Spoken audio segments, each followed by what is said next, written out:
Hello and welcome to CoreTV News on the hour. I am Omotayo Alo.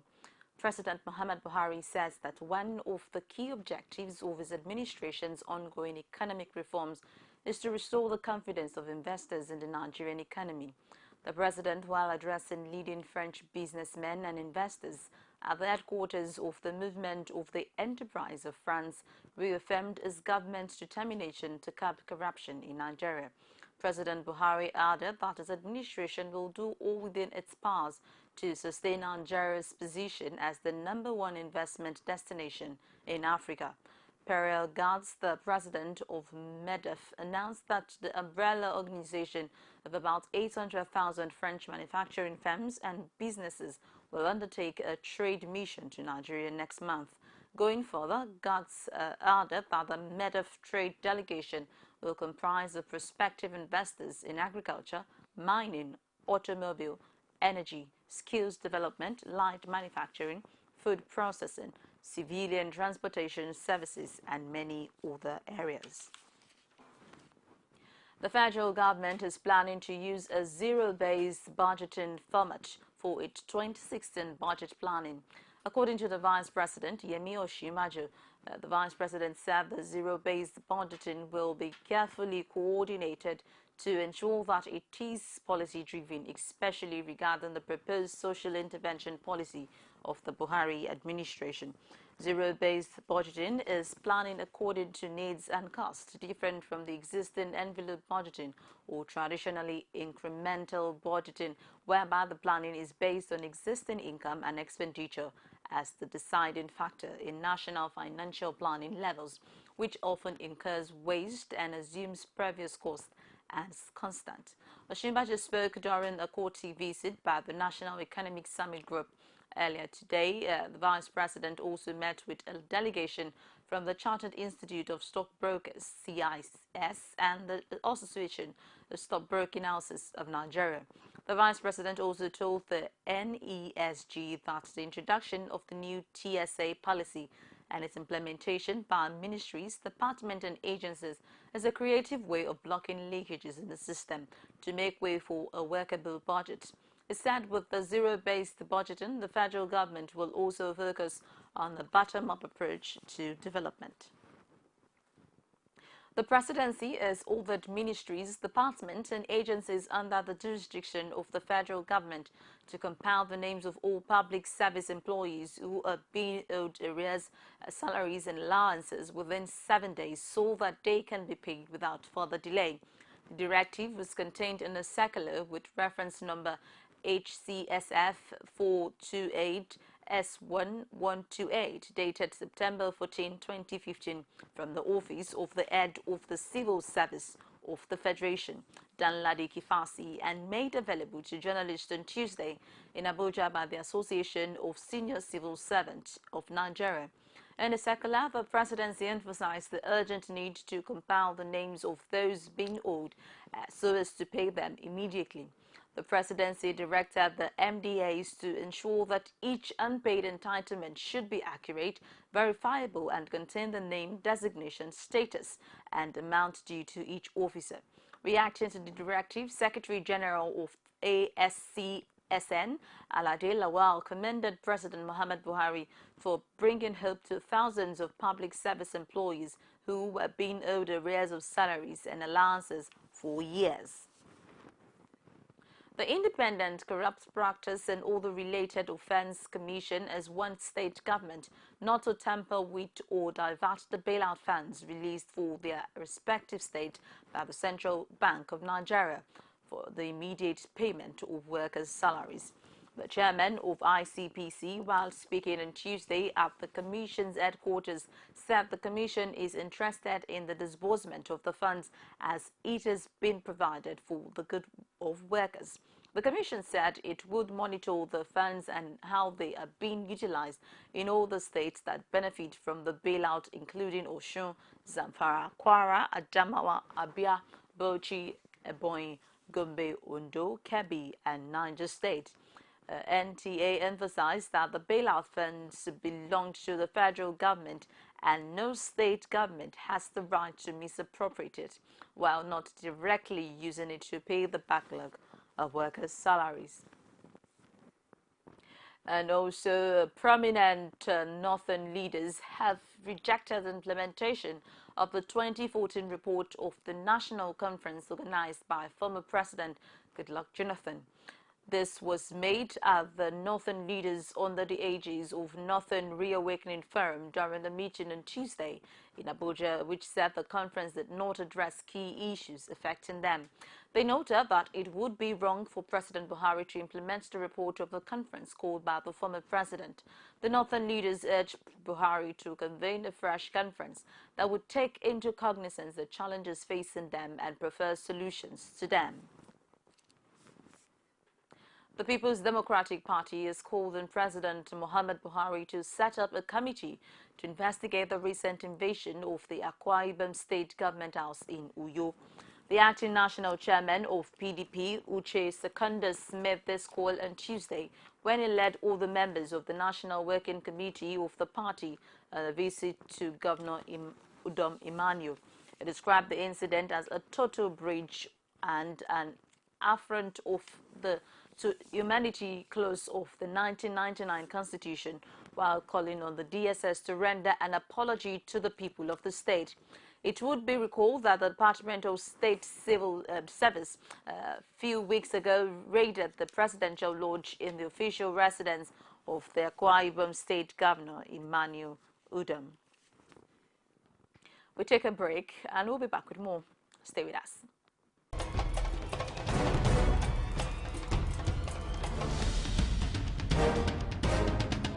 This is what the people are saying. You don't run a big economy with generator. They need to do more in terms of energy and power.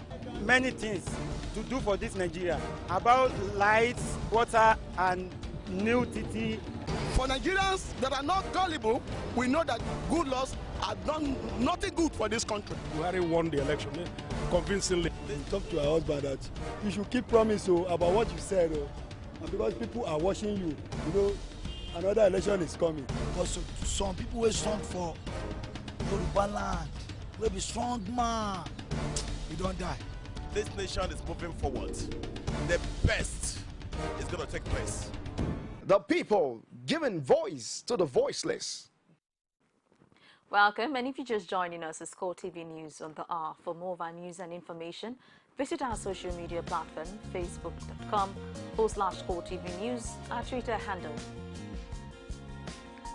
CoreTV News NG.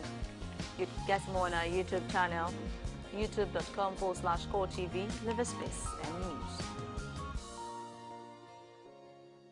Police detectives attached to Shagamu and Odogbolu divisions of the command have arrested 5 suspected armed robbers who have been terrorizing the people of these affected areas. In the press statement, the police public relations officer DSP Olumuyiwa Adejobi disclosed that the police detectives caught the suspected armed robbers Abdul Sulaiman Awunusi, Tola Aliu Sulaiman and Dada Fred, and recovered items including guns and their operational motorcycle. The Commissioner of Police in Ogun State, CP Abdul Majid Ali, has directed that the suspect be transferred to Department of Criminal Investigation and Intelligence in Ilewe-Eran, Abeokuta for proper investigation and prosecution. The Assistant Inspector General of Police in charge of Zone 8, Tanko Lawal, has cautioned officers and men of the Nigerian police against the detention of suspects for more than 24 hours, describing the action as unconstitutional and unlawful. The police boss, who spoke while briefing policemen during the tour of the command, noted that policemen and the rank and file should turn a new leaf in consonance with the present wind of change in the country. Rashid has more in this report from Ilorin. After his resumption as the new AIG in charge of Zone 8, Tanko Lawal is here in Ilorin on a familiarization tour of states under his command. Speaking to officers on the rank and file at the Kwara State Police Command, he charged the police against illegal detention of suspects and extortion. He stressed these should be avoided in order not to give the police force a bad name. You should not be detained more than 24 hours because you must tidy up your case. That's why the issue of intelligence-led policing come into play. We must do our homework, and that will only come if you are good with members of the public. They will be ready to give you information. You have enough evidence to gather for prosecution of the suspect, then you charge him to court. The issue of long detention must be avoided. The police are caused to spend so much in form of ganache orders. And if you allow police to incur ganache, you pay for it. He also added that efforts of the present government in curbing corruption in the system includes the police. He urged the police to do away with corrupt practices because, according to him, the hunter can also be hunted. Tanko Lawal also ordered the dismantling of all unnecessary roadblocks on major roads because the era of roadblock is over. All over the place, from the presidency to every facet of public life, and the police is not an exception. There is general zero tolerance to corruption. If you are corrupt, you better think twice, change a new lease of life, or you will be arrested. If proven, you'll be kicked out of the service. And in all these areas that are giving us problems, that's why the present police management has insisted on the issue of roadblock, because that is where we have so much problem with members of the public. He also charges all the policemen to diligently discharge their duties because the present administration will bring back the lost glory of the force. Rashid, CoreTV News, Ilorin. Civil servants from various ministries and local government in Osun State besieged the Bolaige State Secretariat in protest demanding payment of their outstanding salaries. This is just as public school students also took to the streets demanding to know why the state government is asking them to produce tax clearance receipts of their parents before they are allowed in class. The civil servants' protest, however, went violent as journalists were beaten up by the irate workers. Rashid has more from Osogbo. Workers arrived at the Bolaige Secretariat in Osogbo, the Osho State capital, to pray for the payment of their 8-month salaries. Prayers over, the workers received their national president, Ayuba Waba, who was on the stage to discuss the grievance of the workers with the government. The bailout is essentially a different entity altogether. And we want the nitty-gritty to be done so that everybody will be paid. Before now, we said in the next 2-3 days, let everything be sorted out. So this is what we stand for, and that is why we are here to give you all the necessary support. I want to encourage you to continue to be very resolute, support your leaders here, because it is with your support that they will be able to succeed. In unity lies our strength. The workers who refused to return to work waited for the labor leaders to meet with the Osho State Chief of Staff. The state NASO chairman, addressing workers in the native language after 6 hours wait, says the meeting was inconclusive and that negotiations will continue. We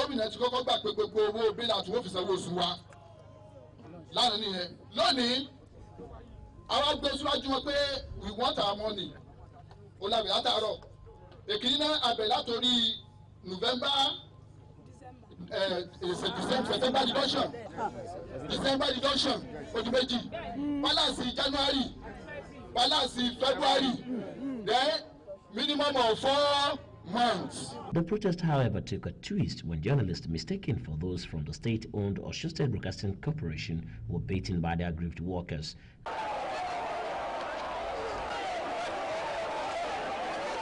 Elsewhere, public school students marched to the state secretariat. Received by the permanent secretary, Ministry of Education, the students said they were sent out of school because they failed to produce the tax clearance receipt of their parents. Since our last session, when we are in grade 10, they have been doing a lot of things, like sit-down strike. They said we should pay 1.5 for damages. They don't allow us to do well exam. They are writing our exam in the blackboard. Students are not going to pay any tax, so we are not paying any money. They should allow us in to go back to our school. That's why our education, and we are ready to read. They should allow us in to read our book and go back to the school. That's what we need from the governor now. But it seems the appeal did not go down well with the students. While the students vow to return if their plight is not addressed, the workers are waiting for final resolution as negotiation continues, even as pensioners in the state call on the Central Bank of Nigeria to take over the disbursement of the bailout fund in Osun State. The end, no doubt, is not in sight yet. Rashid, CoreTV News, Oshogbo.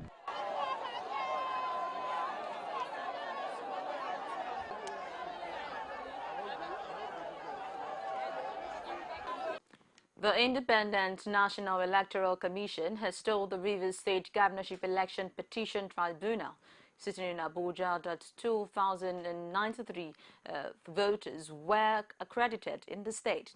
This is contrary to the results that show that Governor Nyesom Wike scored over 1 million votes to defeat Peterside Dakuku. INEC's representatives are Bimbola Oladunjoye, who was invited to testify by the Justice Mohammed Ambrose-led tribunal at the request of the petitioner, disclosed this when she was cross-examined by the Defense Counsel. Counsel to petitioner Akiolujimi said the testimony contradicted the actual result announced by the Commission at the end of the voting exercise. A staff of the electoral umpire, Charles Okoye, who had earlier testified at the tribunal, also described the election as a sham. But INEC counsel Onyechi Ipezu dismissed the insinuation that the Commission is not speaking with one voice. INEC is the first respondent in the petition filed before the tribunal by the All Progressives Congress and its candidates in the governorship election, the Dakuku Peterside against Governor Nyesom Wike. The petitioners are expected to close their case on Wednesday. To see the need, says a roof project, the wife of the Imo State Governor Norma Okorocha, designed to address the plight of widows in the state, has effectively taken off with its intervention in support of widows. Imo State correspondent Ajibade Alfeso has more in his report.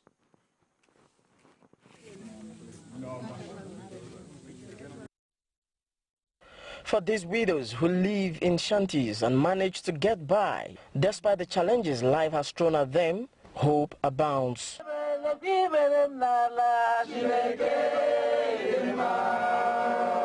Well, that collects the water, and according to her, anytime that basin is filled up, she will have to throw it away. In addition to that, she also has a leather, a polythene. Rather than to use blanket to cover herself when she's sleeping, she will use that polythene to cover herself. And the reason is because if it starts raining, so that the rain will not fall directly on her body. Norma Nkechi Rochas Okorocha has taken upon herself to reduce the burden of these helpless women. In a warm embrace with some of them, she shows them love like mother, sister and friend. Some of them react to this good gesture. Sister, I'm very happy. So because of joyness in me, it's making me to hang up. So I don't know what to say actually. But all I'm saying that my mother is not well. And I want to thank God. God can make it for me very easily. That is how God makes it very easy to everybody. And my own too. I was 6 years old when my father died. So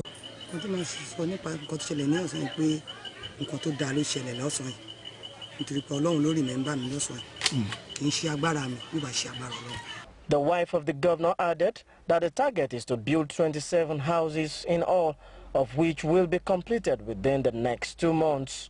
And then we get some of the majority is mine from me, and then of course some well-meaning Imolets or Nigerians that have passion for what I do. On the issue of the health care of some of the widows, she has this to say. That are in this condition are not able to feel well. Some medically are not feeling well. Some also have mental problems. And this is as a result of the living condition that they found themselves. And that is why I always will say, for you to be able to think right, you have to be able to live right. She urged all Nigerians to join her in the quest to support widows and save them from discrimination. Ajibade Awofeso, CoreTV News, Owerri. The Nigerian National Petroleum Corporation has reiterated its resolve to commence the review of the physical terms of its existing deep offshore production sharing contracts, PSC, with some international oil and gas companies operating in Nigeria.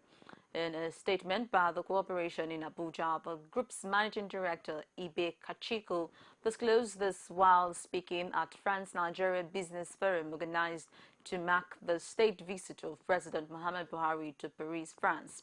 He explained that the decision is born out of the need to seek favorable benefits to Nigeria based on prevailing realities in the industry. Kachiko stated that in the weeks and months ahead, the NNPC will be renegotiating the contract to extract as much benefit as possible for Nigeria. We take another break and we'll be back with more. You can now watch CoreTV News live from anywhere in the world on our website www.coretvnews.com. Click on Live TV on our website and watch us live. And welcome to CoreTV Primetime News. To follow us on Twitter, click on Twitter icon on our website. On Facebook, click on the Facebook and YouTube to see all our previous news production. You can also watch us live on YouTube. Click CoreTV, leave a space, then News. CoreTV News, a 24-hour news station.